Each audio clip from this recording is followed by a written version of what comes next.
একটা আলোচনা গতকাল রাত থেকে, মানে ঈদের মধ্যেও আসলে বাংলাদেশ ক্রিকেট বোর্ড বা ক্রিকেট বোর্ডে যারা বিভিন্ন সময় কাজ করেছেন, সম্প্রতি কাজ করেছেন, তাদের চুলকানি শেষ হয় না। সাকিব তামিমকে আলোচনায় এনে হলেও দুজন ক্রিকেটার যারা বাংলাদেশের এই মুহূর্তে ক্রিকেটীয় বাস্তবতায় অনেকটা মিউট সিচুয়েশনে রয়েছেন, তাদেরকে আলোচনায় এনে হলেও নিজেদের যে দায় মুক্তি সেটা ইনশোর করার চেষ্টা।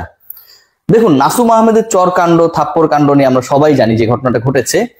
সেই ঘটনা ঘটেছিল এখন থেকে প্রায় বছর দুয়েক আগে, এবং সেই পার্টিকুলার ঘটনাকে কেন্দ্র করে যে তদন্ত রিপোর্ট দেওয়া হয়েছিল সেটাও এখন থেকে প্রায় 6 মাস 7 মাস আগে, 1 বছর আগে। সেই রিপোর্ট গতকাল পার্টিকুলার কয়েকটা গণমাধ্যমে ফাঁস করা হয়েছে। সেই রিপোর্ট প্রদানকারী কমিটি বা সেই তদন্তকারী যে স্পেশাল কমিটি রয়েছে, সেই কমিটির সদস্য ছিলেন মাহবুব আনাম, সেই কমিটির সদস্য ছিলেন আকরাম খান এবং এনায়েত হোসেন সিরাজ। সিরাজ ভাই পৃথিবীর কোন জায়গায় আছেন এখন খুব বেশি মানুষ এটা জানে না পট পরিবর্তনের পরে। মাহবুব আনাম তিনি নিজে এগুলো থেকে দৌড়ের উপর, কারণ হচ্ছে এই রিপোর্ট কেন্দ্র করে তাকে যে ধরনের প্রশ্ন করা হয়, তিনি এই রিপোর্ট ফাঁস করবেন এরকম তার গাটস এই মুহূর্তে নাই। আকরাম খান নিজেই তামিমের চাচা, আমরা সবাই রিলেট করার চেষ্টা করি, তামিম এবং আকরাম তারা হচ্ছে একই মুদ্রার এপিঠ ওপিঠ। তাহলে ফাঁস করলো কে?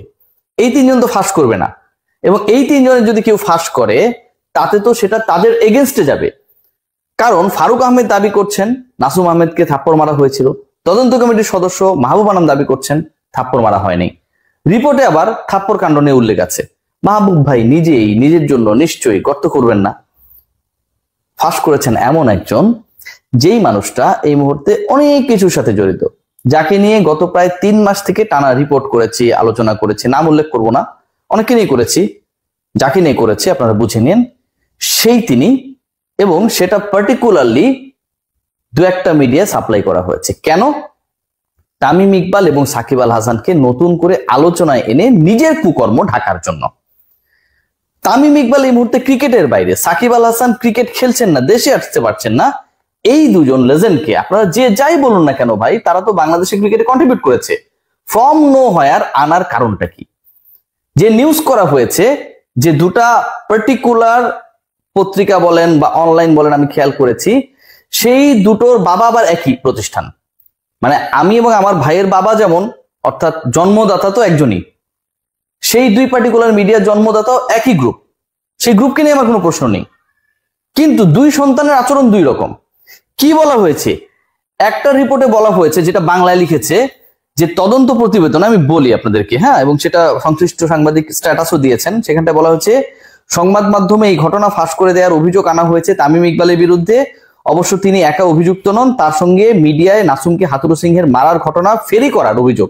খুব দারুণ একটা ওয়ার্ড ইউজ করার পর, লিখার পর খুব তৃপ্তি পাচ্ছিলেন সেই রিপোর্টার, আই থিঙ্ক সো। ফেরি করার অভিযোগ আনা হয়েছে জালাল ইউনুসের বিরুদ্ধেও। তারা দুজনেই হাতুরু সিংহের বরখাস্তের পথ তৈরি করতে তথ্য ফাঁস করেছেন বলে লেখা হয়েছে তদন্ত প্রতিবেদনে। লাস্ট শব্দ তদন্ত প্রতিবেদনে এটা লেখা হয়েছে। তদন্ত প্রতিবেদন লিখে কারা? যারা তদন্ত করেন। এই অভিযোগ আনা হয়েছে মানে সেই তদন্ত যারা করেন তারা অভিযোগটা এনেছেন।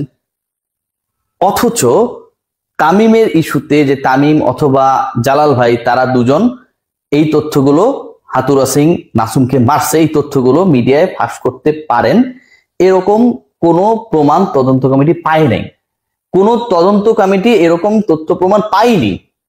বরং তদন্ত কমিটির কাছে যে 13, 14, 15, 16 জন সাক্ষ্য দিয়েছেন, যারা সাক্ষ্য দিয়েছেন সাকিবও দিয়েছেন, তামিমও দিয়েছেন।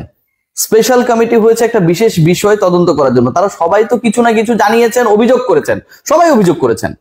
সবার অভিযোগ তো নিশ্চয়ই তদন্ত কমিটির মতামত না। তামিমও সাকিবের সম্পর্কে অভিযোগ করতে পারেন, সাকিবও তামিমের সম্পর্কে অভিযোগ করতে পারেন, কিন্তু সেটা তো ফাইন্ডিংস না। বাংলায় যেটা লেখা হলো, ওই গ্রুপের বাংলা পত্রিকায় যেটা লেখা হলো, সেই লিখায় বলা হলো যে এই ধরনের তদন্ত প্রতিবেদনে উঠে এসেছে এবং এটা অভিযোগ আনা হয়েছে, এবং যেই অভিযোগ এনেছেন তদন্ত কমিটির 3 জন সদস্য পুরোটাই ভুয়া। এই 3 সদস্যের কাছে সাকিব আল হাসান মনে করেছেন যে তথ্য ফাঁস করার সাথে তামিম ইকবাল জড়িত থাকতে পারেন, জালাল ইউনুসও জড়িত থাকতে পারেন। সাকিবের কাছে এটা মনে হয়েছে, আরো 15 জনের কাছে আরো অনেক কিছু মনে হয়েছে। তার মানে এটা তো তদন্ত রিপোর্টে ফাইন্ডিংস না। কেন এই জিনিসটাকে এইভাবে ছড়ানো হলো?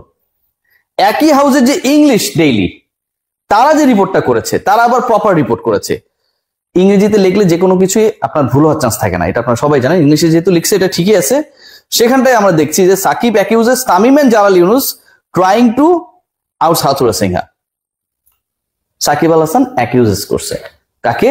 তামিম এবং জালাল ইউনুসকে, যে তারা হাতুরা সিনহাকে সরানোর জন্য একটা চক্রান্ত করছে। মানে হাতুরা সিনহাকে সরানোর ক্ষেত্রে জালাল ইউনুস এবং তামিম ইকবাল একটা রোল ছিল। এই তো সহজ হিসাব করলে। কোথাও বলা হয়নি একই হাউজের ইংরেজি দৈনিক ডেইলিতে যে এই ধরনের রিপোর্ট তদন্ত কমিটির ফাইন্ডিংস, কোথাও বলা হয়নি। বরং সাকিব আল হাসান তদন্ত কমিটির কাছে কি বলেছে সেটা বলা হয়েছে ইংলিশে।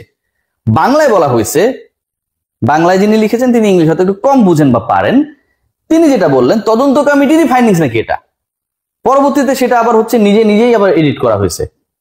আমরা অনেক ভাই ছোট রিপোর্টার ভুলভাল করি, এরকম অনেক আলোচনা হয় এদিকে সেদিকে, চিপায় চাপায় বাথরুমের আশেপাশে, ঠিক আছে, একে ওকে কানে ফুসফুস করে অনেক কিছু বলে, আমরা জানি কারা এইসব বলে। আপনারা কি কামটা করলেন তাহলে বলেন ভাই? আপনাদের সাথে কি এটা যায়? একটা রিপোর্ট আপনি পড়ে দেখবেন না, একটা রিপোর্টে 1000 জন সাক্ষ্য দিতে পারে, স্যাম্পল সাইজ 5000 হইতে পারে, সেটা তো ফাইন্ডিংস না। Findings is a different thing, যেটা ওই পার্টিকুলার কমিটি আলটিমেটলি সবার সাক্ষ্য গ্রহণ করার পর ইনপুট হিসেবে দেবে। ফাইন্ডিংসে কোথাও সাকিব তামিমের এই ধরনের কোনো ইস্যু নেই, কিন্তু রিপোর্টে বলা হলো সাকিব, তামিম, স্পেশালি তামিম ইকবাল এবং জালাল ইউনুস, তাদের বিরুদ্ধে তদন্ত কমিটি এই তথ্য খুঁজে পেয়েছে যে তারা নাসুমের চরকাণ্ড মিডিয়ায় ফাঁস করে দেন। এই যে নির্লজ্জ মিথ্যাচার, সাকিবকে জড়িয়ে, তামিমকে জড়িয়ে, এক্স ক্রিক অপস চেয়ারম্যান জালাল ইউনুসকে জড়িয়ে, এটা মানেটা কি? মানেটা একটাই, এই মুহূর্তে যিনি ব্যাকফুটে রয়েছেন তিনি সাকিব তামিমদেরকে কদর্যভাবে নোংরা বানিয়ে হলেও, যে ইস্যুটা 2 বছর আগের ইস্যু, এরপরে তামিম অসুস্থ হয়েছে, সাকিব ফোন করেছে, সাকিবের বাবা মা তামিমকে দেখতে গেছে, সম্পর্কের জায়গায় টানাপোড়েন থাকতেই পারে, সেটা একটা ম্যাচিউর জায়গায় গেছে, সবার মধ্যে একটা হৃদ্যতাপূর্ণ সম্পর্ক গ্রোয়িং আপ হচ্ছে, সেখানটায় এই যে চুলকানিটা দেওয়ার চেষ্টা করলেন আমার প্রিয় এক বড় ভাই, কাজটা কি ভালো করলেন? আমি এবার বাবার কাছে একটা আবেদন জানাবো। বাবা বলতে ওই 2 পার্টিকুলার যে মিডিয়া রয়েছে তাদের প্রতিষ্ঠাতা যে গ্রুপ বা যে গ্রুপের আন্ডারে, এগুলোর একটু দেখেন ভাই, এটাতে আপনাদের ইমেজ নষ্ট হচ্ছে। আল্লাহর রহমতে তো আমার সব জায়গায় পরিচিতি আছে। আই হ্যাভ গট মেনি কলস সিন্স লাস্ট নাইট, অনেকগুলো কল পাইছি যে ভাই ঘটনা আসলে কোনটা, সিরিয়াসলি। এবং এটাতে কি হচ্ছে জানেন, যে আপনারা বিসিবি ইলেকশনে দাদাগিরি করার জন্য এরকম বিভিন্ন রিপোর্ট করাইতেছেন, খোদার কসম এরকম একটা পারসেপশন তৈরি হচ্ছে। বাবার প্রতি আমার আবেদন, অথবা যারা এটার স্টুডেন্টের সাথে জড়িত, যারা মালিকানার সাথে জড়িত, এই ফাতরামি রিপোর্ট গুলো যেন বন্ধ হয়। রিপোর্ট হোক, সমস্যা নাই তো। তামিম যদি সত্যি সত্যি বলে থাকে, সেটা যদি তদন্ত রিপোর্টে তদন্ত কমিটি দিয়ে থাকে ইনপুট হিসেবে, রিপোর্ট হতে কোনো সমস্যা নেই। কিন্তু ভুল রিপোর্ট হওয়াটা আপনাদের ইমেজকে নষ্ট করছে। সবাই ভালো থাকবেন।